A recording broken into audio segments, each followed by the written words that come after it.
آپ یعنی اللہ کے مذہب کے دفاع سے بھاگ رہے ہیں. مذہب اللہ کا ہے، اس کے رسول کا ہے. اس کا مطلب یہ ہے کہ جو میدان جنگ سے فرار کر رہا ہے وہ صرف میدان سے فرار نہیں کر رہا، وہ دین کی حقانیت سے فرار کر رہا ہے، وہ رسول اللہ صلی اللہ علیہ وآلہ وسلم پر اپنے ایمان سے فرار کر رہا ہے، وہ اللہ کی توحید سے فرار کر رہا ہے. لہذا جو اللہ کی توحید سے فرار کر جائے، رسول اسلام کے دین سے فرار کر جائے، حضور کے ایمان اور آپ کی نبوت اور آپ کی رسالت سے فرار کر جائے، اور صرف فرار ہی نہ کرے بلکہ یہ بھی جملے اس کی زبان پر آ جائیں. اور وہ کون سے جملے ہیں؟ کہا جتنا آج مجھے نبوت میں شک ہوا ہے، اتنا آج سے پہلے مجھے کسی چیز میں شک نہیں ہوا تھا. جو یہ حضور سرور کائنات پر اتنا شک کرے، وہ اس کے بارے میں تو آپ یوں تاریخ میں لکھا ہے کہ وہ مسلمان ہے، بلکہ وہ مومن ہے. اتنے شک اور شک کی مزاج کے باوجود وہ اسلام اور ایمان پر قائم رہ سکتا ہے.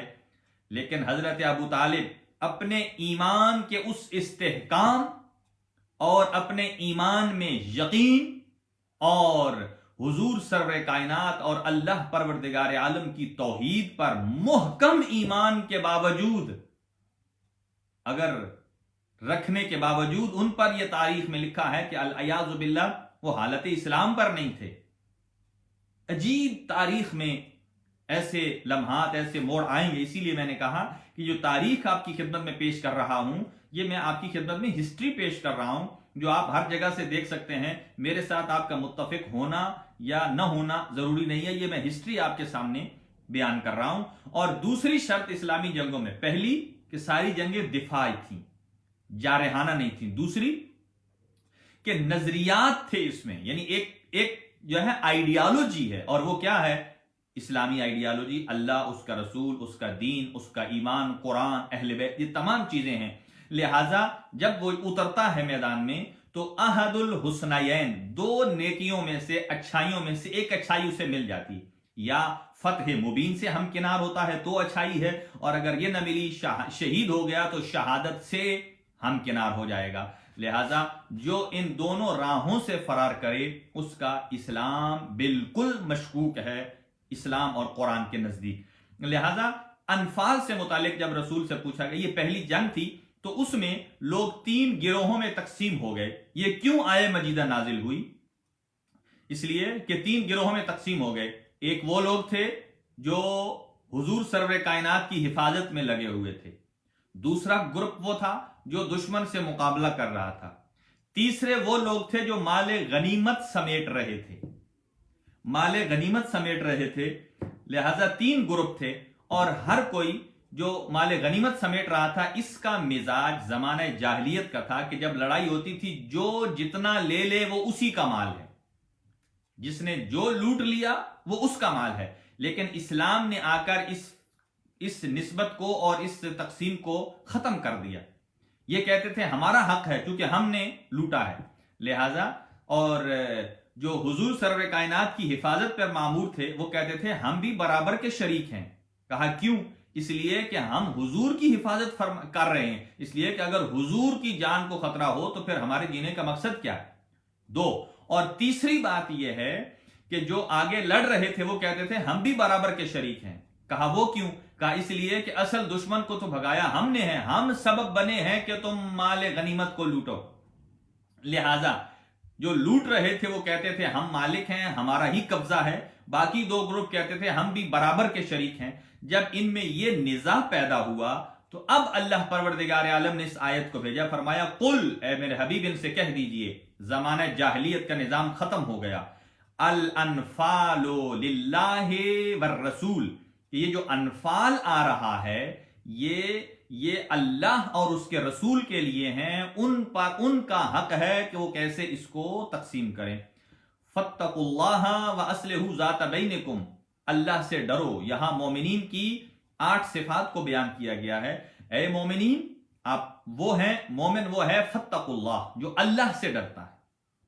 اور دوسری صفت واصلحوا ذات بینکم، آپس میں مصالحت کرو، لڑائی جھگڑا مت کرو. اس لیے کہ ابھی تو دشمن کو شکست دی ہے،